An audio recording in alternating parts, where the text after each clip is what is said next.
November 14-ാം തീയതിയിലെ മഹാഗണപതി ഹോമം, അത് കഴിഞ്ഞുള്ള വെള്ളരി ചൊരിയൽ, പിന്നെ ശുദ്ധികലശം എന്നിവയോടുകൂടി പിന്നെ അടുത്ത ദിവസത്തെ 15-ാം തീയതിയിലെ കാത്തിരിപ്പ്. 15-ാം തീയതി കാലത്തും മഹാഗണപതി ഹോമം, ശുദ്ധികലശം, അതേമാതിരി ഒരു 10:30 ചാക്യാർ കൂത്ത്. ശ്രീ ശരത് നാരായണൻ അവരുടെ അവതരണം.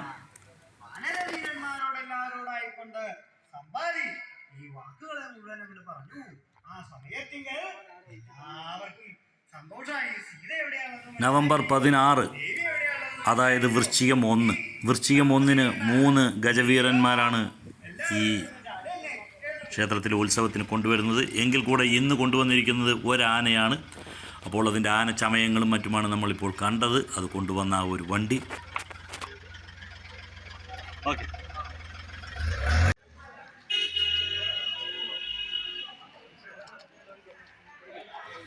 ചാക്യാർ കൂത്ത് ഏകദേശം കഴിയാറായിരിക്കുന്നു.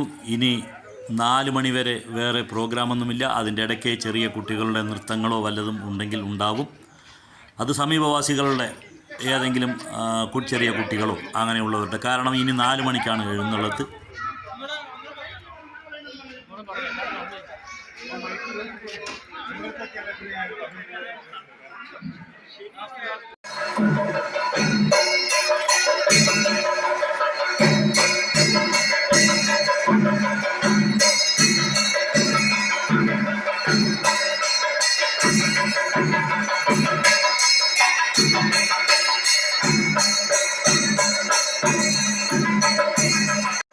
എണ്ണം പറഞ്ഞ 3 ഗജവീരന്മാരാണ് നമ്മളുടെ ഈ കൊല്ലത്തെ ഈ ഒരു വൃശ്ചികം 1-നോടനുബന്ധിച്ചിട്ടുള്ള ഈ 2 ദിവസങ്ങളിൽ, 15-ഉം 16-ഉം ദിവസങ്ങളിൽ, ആദ്യം 15-ാം തീയതി ഇപ്പോൾ 4 മണിക്ക് നടക്കാൻ പോകുന്ന ഈ എഴുന്നള്ളത്തിനും നമ്മളുടെ തൊട്ടേക്കാട്ട് വിനായകൻ നമ്മളോടൊപ്പമുണ്ട്. അപ്പോൾ 16-ാം തീയതി, അതായത് വൃശ്ചികം 1 ദിവസം 3 ഗജവീരന്മാരാണ് അണിനിരക്കുക.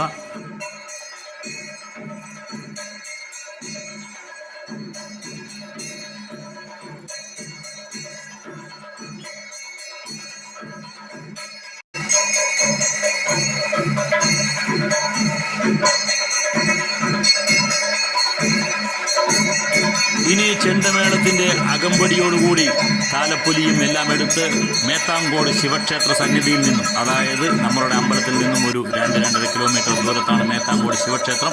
അവിടെ നിന്നും താലപ്പൊലിയോടുകൂടി നമ്മളുടെ വിനായകനും എല്ലാവരും നമ്മളോടൊപ്പമുണ്ട്. അപ്പോൾ താലപ്പൊലിയോടുകൂടി എഴുന്നള്ളത്താണ്. അത് കഴിഞ്ഞ് 6 മണിക്ക് ശ്രീ പത്മശ്രീ പെരുവനം കുട്ടന്മാരാരുടെ നയിക്കുന്ന ഗംഭീരമായിട്ടുള്ള ആ ഒരു പാണ്ടിമേളത്തിൽ അതീവ പ്രശസ്തനായിട്ടുള്ള പെരുവനം കുട്ടന്മാരാരുടെ ആ ഒരു പാണ്ടിമേളം ആസ്വദിക്കുന്നതിന് തന്നെ വൻപിച്ച ജനാവലി എത്തിച്ചേരും.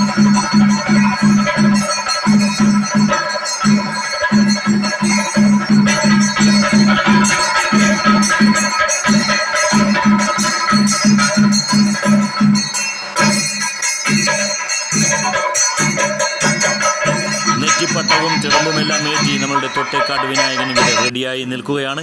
ഇനി എഴുന്നള്ളത്താണ്. ഇത്തരം ഉത്സവങ്ങളെല്ലാം തന്നെ ചെറുകിട കച്ചവടക്കാർക്കും ഒരു കൊയ്ത്തിൻ്റെ സമയമാണ്. അവർക്കും അവരുടേതായിട്ടുള്ള വരുമാനം വർദ്ധിപ്പിക്കാനുള്ള ഒരു ഉപാധി തന്നെയാണ്. അവർക്കും അവരുടെ കച്ചവട സാധനങ്ങളെല്ലാം ഇവിടെ കൊണ്ടുവന്ന് വിറ്റഴിക്കാൻ കഴിയും. ആനയും മേളക്കാരും താലമെടുക്കേണ്ട കുട്ടികളും എല്ലാം തന്നെ, അതേമാതിരി കാഴ്ചക്കാരായിട്ടുള്ള നമ്മളുടെ ഭക്തജനങ്ങളും എല്ലാം തന്നെ ഇവിടെ മേത്താങ്കോട് ശിവക്ഷേത്ര സന്നിധിയിൽ എത്തിയിരിക്കുകയാണ്. ഇനി ഇവിടെ നിന്നാണ് നമ്മൾ അയ്യപ്പൻ്റെ അമ്പലത്തിലേക്കുള്ള നമ്മളുടെ ആ ഒരു എഴുന്നള്ളിപ്പും കാര്യങ്ങളുമെല്ലാം നടക്കുക.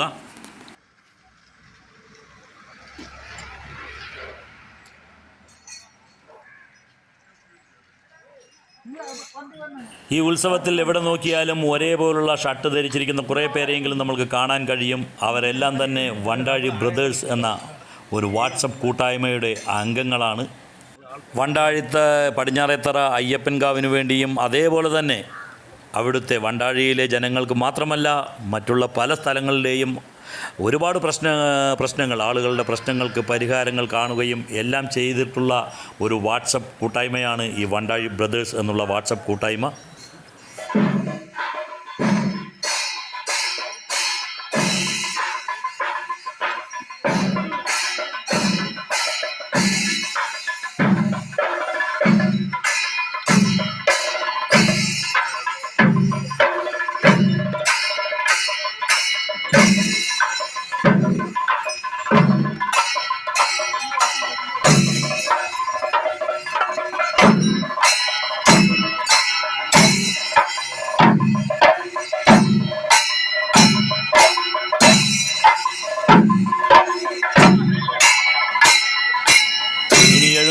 ഇവിടെ നിന്ന് മെല്ലെ നീങ്ങി നമ്മളുടെ വണ്ടാഴി സിറ്റി എന്നറിയപ്പെടുന്ന മോസ്കോമുക്ക് വഴിയാണ് നമ്മളുടെ അമ്പലത്തിലേക്ക് എത്തിച്ചേരുക.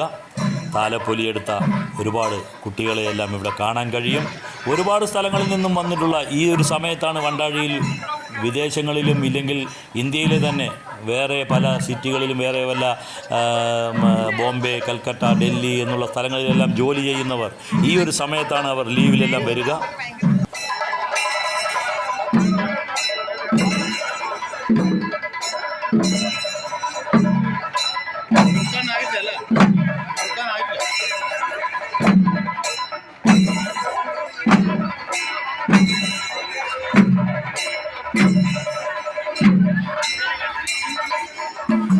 വണ്ടാഴിയുടെ ഹൃദയം എന്ന് പറയാവുന്ന ഒരു ഭാഗം മോസ്കോ മുക്കിന് എങ്ങനെയാണ് മോസ്കോ മുക്ക് എന്ന പേര് വന്നത് എന്ന് ചോദിച്ചാൽ അതിന് ഉത്തരം നമുക്ക് ഒരുപാട് ഉത്തരങ്ങളുണ്ട് എന്ന് പറയാം. ഇല്ലെങ്കിൽ കൃത്യമായ ഒരു ഉത്തരം തരാൻ നമുക്ക് കഴിയില്ല.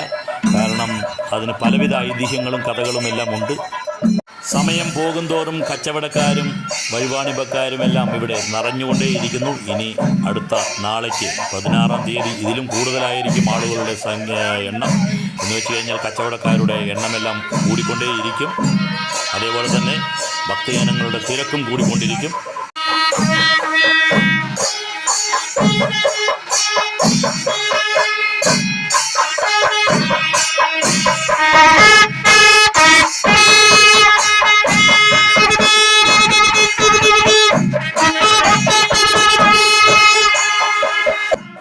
ഫ്രണ്ട്സ്, ഇപ്പോൾ സമയം 6 മണി. ഇനി ഏകദേശം 2 മണിക്കൂറോളം, അതായത് 8 മണി വരെ പത്മശ്രീ പെരുവനം കുട്ടന്മാരാരുടെ ആ ഗംഭീര പാണ്ടിമേളം അത് നമ്മൾക്ക് ആസ്വദിക്കാം. 2 മണിക്കൂർ ദൈർഘ്യത്തിൽ അദ്ദേഹം നമ്മളോടൊപ്പം, ഇല്ലെങ്കിൽ അദ്ദേഹത്തോടൊപ്പം നമ്മളും ആ ആസ്വാദനത്തിൽ പങ്കുചേരും.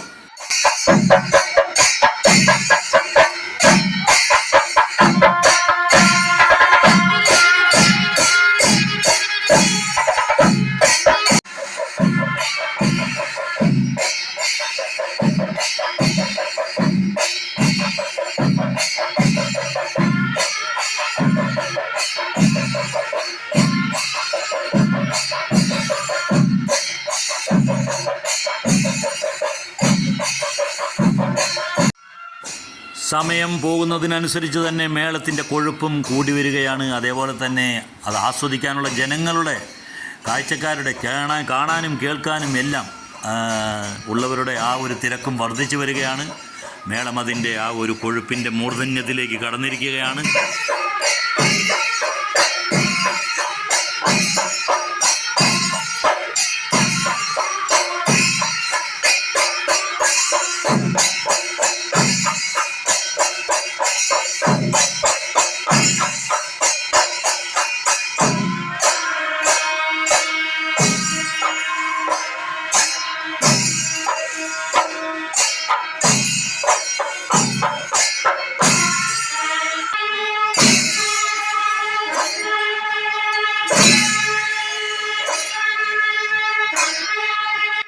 ഫ്രണ്ട്സ്, നമ്മൾക്ക് കാണാൻ കഴിയുന്നുണ്ട് മേളം കൊഴുക്കുന്നതിനനുസരിച്ചിട്ടുള്ള ഭക്തജനങ്ങളുടെ പ്രവാഹം. അത് കാണാനും കേൾക്കാനും ആസ്വദിക്കാനും ഒക്കെ എത്തുന്നവരുടെ ആ ഒരു പ്രവാഹം നമ്മൾക്ക് കാണാൻ കഴിയുന്നുണ്ട്. അതുമാത്രമല്ല, ഒപ്പം നമ്മളുടെ തോട്ടേക്കാട്ട് വിനായകനും അത് ആസ്വദിക്കുന്നുവെന്ന് വേണം കരുതാൻ. സമയം 8 മണിയായിരിക്കുന്നു. ഇനി 8:30 സോപാനമാണ്.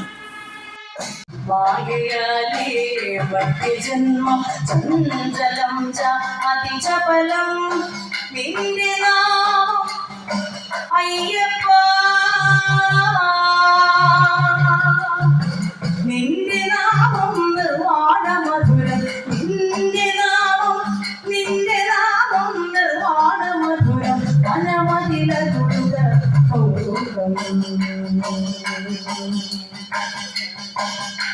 സ്വാമി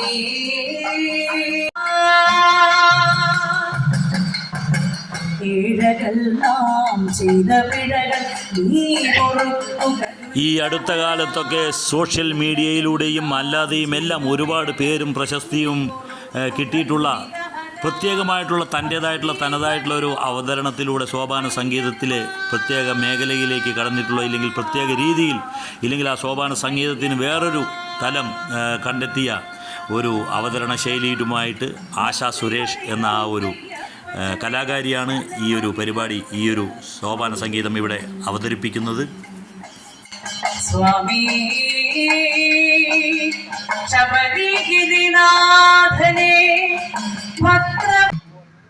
അന്ധകാന്തക കാന്തകുമാര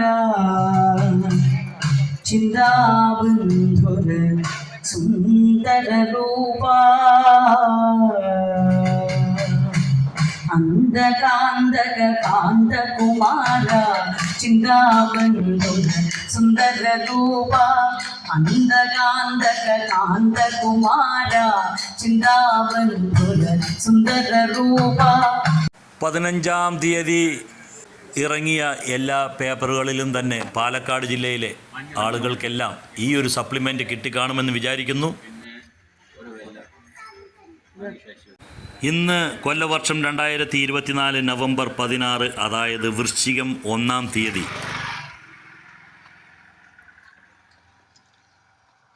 ഇതിപ്പോൾ സ്റ്റാൾ ഇടാനുള്ള ഒരുക്കമാണ് അല്ലേ? വേഗം ആവട്ടെ, നേരം വൈകി അത്രയും ഇതാവില്ലേ? ഇല്ല അല്ല. രാവിലത്തെ എഴുന്നള്ളത്തിനുള്ള ആ ഒരു ആനകൾ നമ്മൾ പറഞ്ഞു 3 ആനകളാണ്. ഇത് ഊട്ടോളി മഹാദേവൻ എന്ന ആന, അതിനോടൊപ്പം തന്നെ നമ്മളുടെ കൂടെ വിനായകൻ ഇന്നലെ മുതലുണ്ട്. ഇതാ ഇവിടെ നിൽക്കുന്നതാണ് സാക്ഷാൽ ഗുരുവായൂർ ഇന്ദ്രസൻ എന്ന ആന.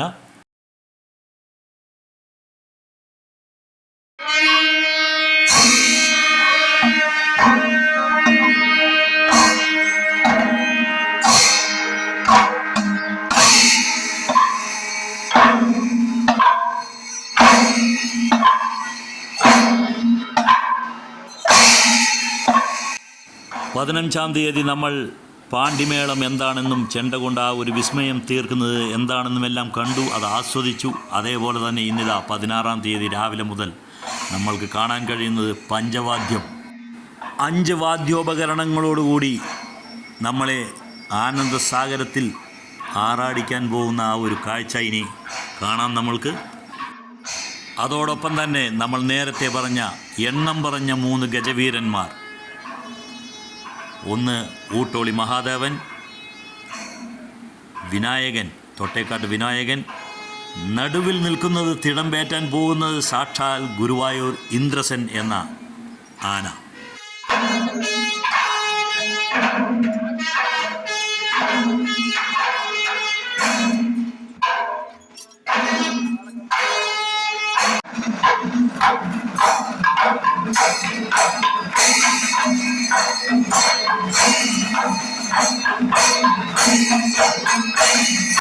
മൊത്തം 37 കലാകാരന്മാർ ചേർന്നാണ് ഈ ഒരു പഞ്ചവാദ്യം ഇവിടെ അവതരിപ്പിക്കുന്നത്. അതായത് തിമില 11 തിമിലകൾ, ഇലത്താളം ഏകദേശം 8 ഇലത്താളം, 9 കൊമ്പ്, 2 ഇടയ്ക്ക, 7 മദ്ദളം എന്നിങ്ങനെയാണ്.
വണ്ടാഴിക്കാർക്ക് വൃശ്ചികം 1 അതിൻ്റെ പരിപൂർണ സൗന്ദര്യത്തിൽ ആകണമെന്നുണ്ടെങ്കിൽ ശ്രീ മീശ ഉണ്ണിയേട്ട ഇല്ലെങ്കിൽ പോലീസ് ഉണ്ണിയേട്ട എന്ന വിജയരാഘവൻ അദ്ദേഹത്തിൻ്റെ സാന്നിധ്യം അത്യാവശ്യമാണ്.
കിടക്കയിൽ വയ്യാതെ കിടക്കുന്ന ഒരു രോഗിയെ പോലും ഉന്മേഷവാനും ഉന്മത്തവാനുമാക്കാൻ ഈ ഒരു കലാപരിപാടിക്ക് കഴിയുമെന്ന് പറഞ്ഞാൽ അതിൽ തെല്ലും തന്നെ അതിശയോക്തിയില്ല.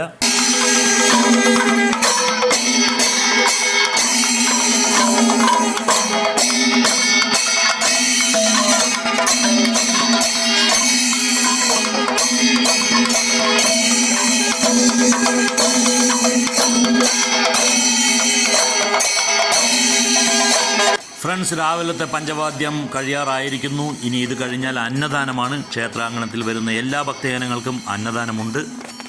ഇനി നമുക്ക് വൈകുന്നേരത്തെ മേളക്കാഴ്ചയിലേക്ക് പോകാം.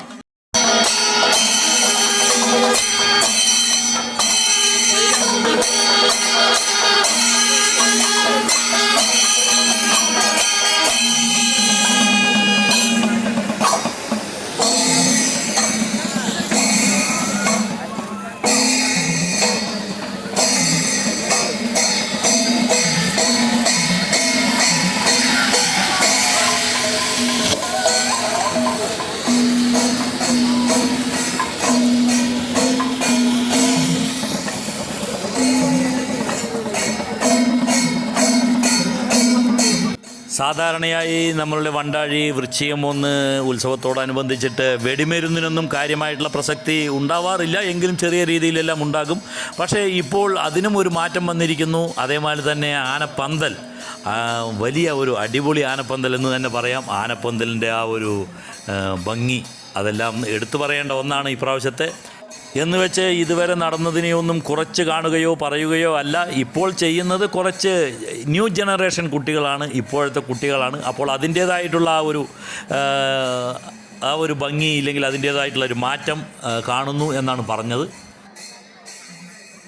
ഇപ്പോൾ സമയം 10 മണി. ഇനി ഏകദേശം 2:30-3 മണി വരയ്ക്കും മുടിയേറ്റ് എന്നുള്ള കലാരൂപമാണ്.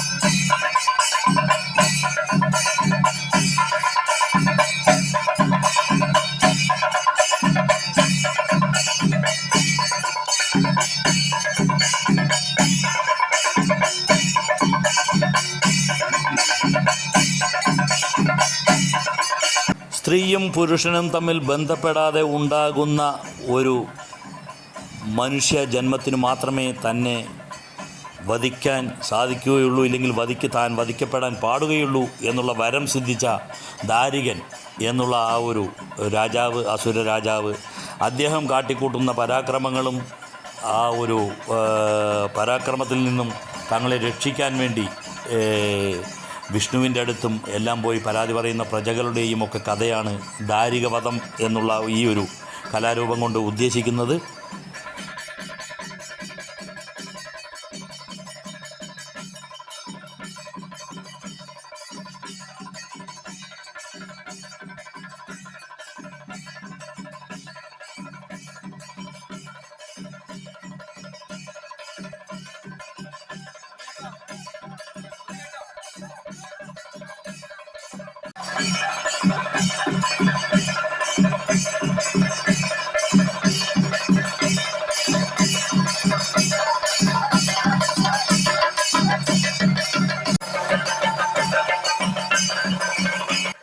ദാരികൻ്റെ ശല്യം സഹിക്കാതെയായപ്പോൾ ശ്രീ പരമേശ്വരൻ അദ്ദേഹത്തിൻ്റെ തൃക്കൺ മൂന്നാമത്തെ കണ്ണ് തുറന്ന് അതിൽ നിന്നും ഒരു സ്ത്രീ രൂപത്തെ ഉണ്ടാക്കി. ആ സ്ത്രീ രൂപമാണ് പിന്നീട് ദാരികനെ കൊല്ലുന്നത്. അങ്ങനെയാണ് ഈ ഒരു ദാരികവധം എന്നുള്ള ഈ ഒരു കഥ സമാപിക്കുന്നത്. അതേപോലെ തന്നെയാണ് ദാരികൻ്റെ ചൗര രക്തം ഭൂമിയിൽ വീഴാതെയും നോക്കണം. അപ്പോൾ അങ്ങനെയൊക്കെ കാരണം ആ രക്തം ഭൂമിയിൽ വീണു കഴിഞ്ഞാൽ അതിൽ നിന്നെല്ലാം ഒരുപാട് ദാരികന്മാർ ഉണ്ടാകും. അങ്ങനെയൊക്കെയുള്ള വരങ്ങൾ സിദ്ധിച്ചിട്ടുണ്ട്. അതുകൊണ്ടാണ് ഈ ദാരികൻ ഇത്രയും കൊള്ളരുതായ്മകളും എല്ലാം കാണിച്ചു തുടങ്ങിയത്. അപ്പോൾ അദ്ദേഹത്തിനെ വധിക്കാൻ വേണ്ടി ശ്രീ പരമേശ്വരൻ അദ്ദേഹത്തിൻ്റെ തൃക്കൺ തുറന്ന് അതിൽ നിന്നും ഒരു സ്ത്രീ രൂപത്തെ ഉണ്ടാക്കുകയും ആ സ്ത്രീരൂപം ആ ഒരു ദേവീ ചൈതന്യമാണ് ദാരികനെ കൊല്ലുന്നതും. ആ ഒരു കഥയാണ് ദാരികവധം.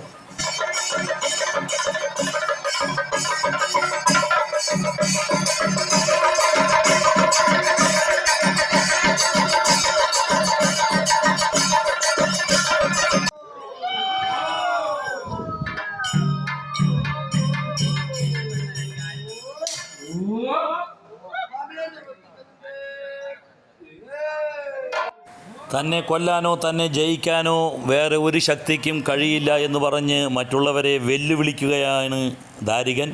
ആ ഒരു രംഗമാണ് ഈ കാണുന്നത്.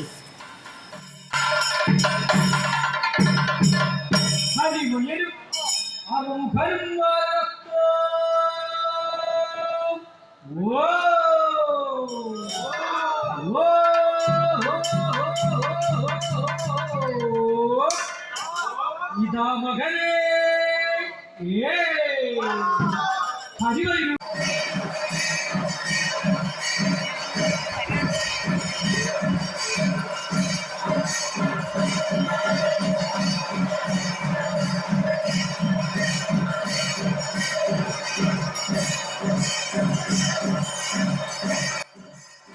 കീഴില്ലം ഉണ്ണികൃഷ്ണൻ മാരാരും സംഘവുമാണ് ഈ ഒരു മുടിയേറ്റ് എന്നുള്ള ഈ ഒരു കലാപരിപാടി ഇവിടെ അവതരിപ്പിക്കുന്നത്.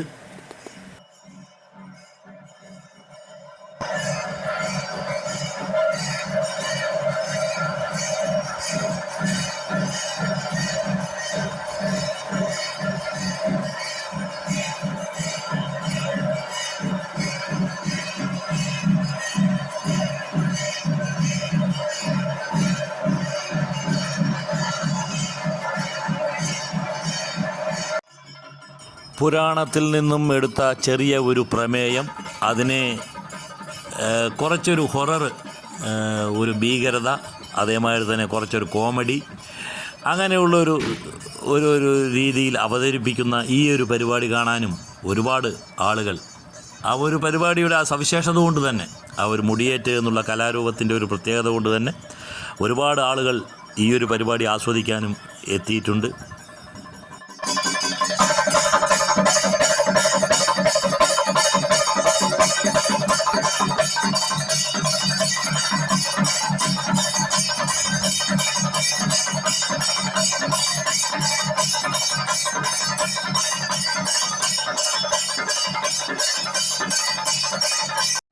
അതൊക്കെ പറഞ്ഞാണ്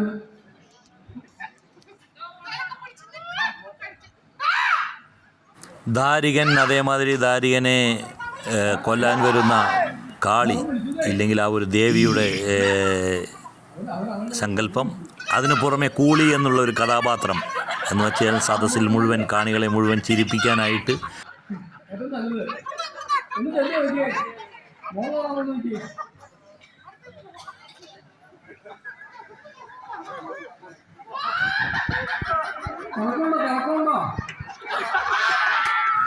പ്രജകളെ മുഴുവൻ, ആ രാജ്യത്തുള്ള പ്രജകളെ മുഴുവൻ തൻ്റെ മക്കളായി കാണുന്നു കൂളി എന്നുള്ളതാണ് ആ ഒരു കഥയിൽ പ്രതിപാദിച്ചിരിക്കുന്നത്. അതുകൊണ്ട് തന്നെ ഈ ഒരു കലാരൂപം, അതിൽ ഈ കൂളി വന്നു കഴിഞ്ഞാൽ സദസ്സിലുള്ള ആരെയെങ്കിലുമൊക്കെ പിടിച്ചുകൊണ്ടുപോയി മുലയൂട്ടും. അങ്ങനെയൊക്കെയാണ് അതിൻ്റെ ഒരു കഥ. അതെല്ലാം കാണികളിൽ ചിരി പടർത്തുന്നുണ്ട്.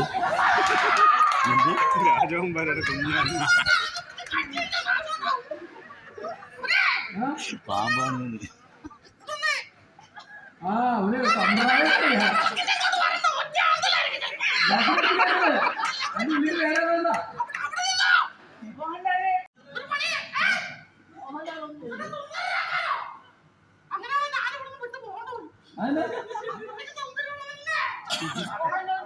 അവനെ അവിടെ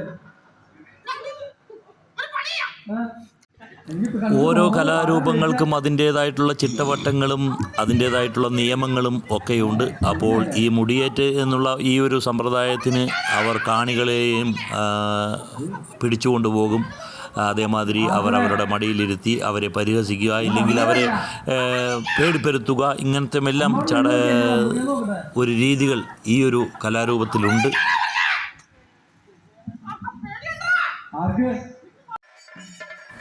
ഫ്രണ്ട്സ്, ദാരിക വധം എന്നുള്ള ഈ ഒരു മുടിയേറ്റ്, ഈ ഒരു പ്രോഗ്രാം, ഈ ഒരു കലാരൂപം ഏകദേശം അവസാനിക്കാറായി. ദാരികനെ കൊല്ലുക, ദാരികൻ്റെ തല അറക്കുക എന്നുള്ളതൊക്കെയാണ് ഇനി അടുത്തുള്ള കാഴ്ചകൾ നമ്മൾ കാണാൻ പോകുന്നത്. അത് കഴിഞ്ഞാൽ ഈ ഒരു കലാരൂപത്തിൻ്റെ അവസാനമാകും. അതോടെ ഏകദേശം 2:30-3 മണി വരെയുള്ള നമ്മളുടെ ഈ വർഷത്തെ വൃശ്ചികം 1, 14, 15, 16 തീയതികളിലായിട്ട് നടന്ന എല്ലാ പരിപാടികൾക്കും വിരാമം ഇട്ടുകൊണ്ട് അടുത്ത ഒരു വർഷത്തിനുള്ള കാത്തിരിപ്പ്, അടുത്ത വർഷത്തെ വൃശ്ചികം 1 കാത്തിരിപ്പാണ്.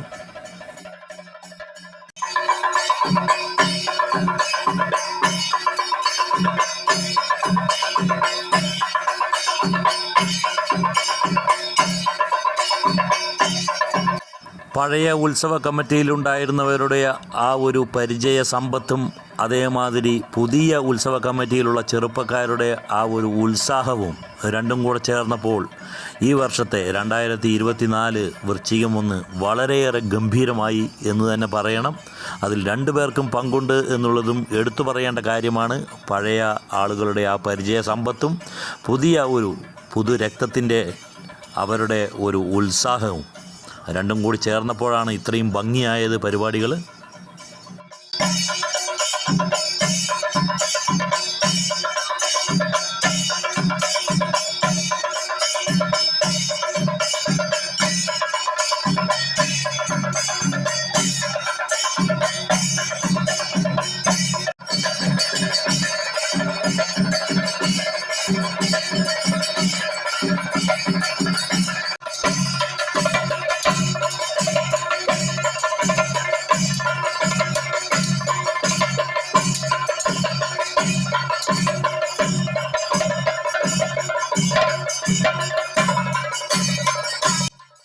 ഫ്രണ്ട്സ്, ഒരു ഗ്രാമത്തിലെ വണ്ടാഴി എന്ന പാലക്കാട് ജില്ലയിലെ ഒരു കൊച്ചു ഗ്രാമത്തിലെ മണ്ഡല ഉത്സവത്തിനോടനുബന്ധിച്ച് നടന്ന ഒരു 3 ദിവസത്തെ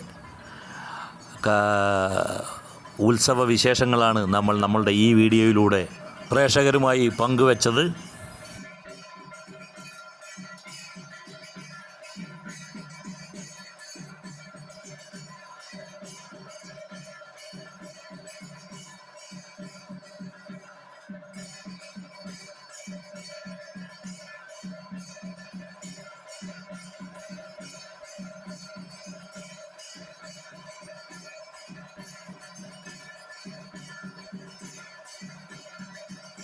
അപ്പോൾ നമ്മളുടെ ഇന്നത്തെ ഈ ഒരു വീഡിയോ ഇവിടെ നിർത്തുകയാണ്. ഈ വീഡിയോ നിങ്ങൾക്ക് എല്ലാവർക്കും ഇഷ്ടപ്പെട്ട് കാണുമെന്ന് വിചാരിക്കുന്നു.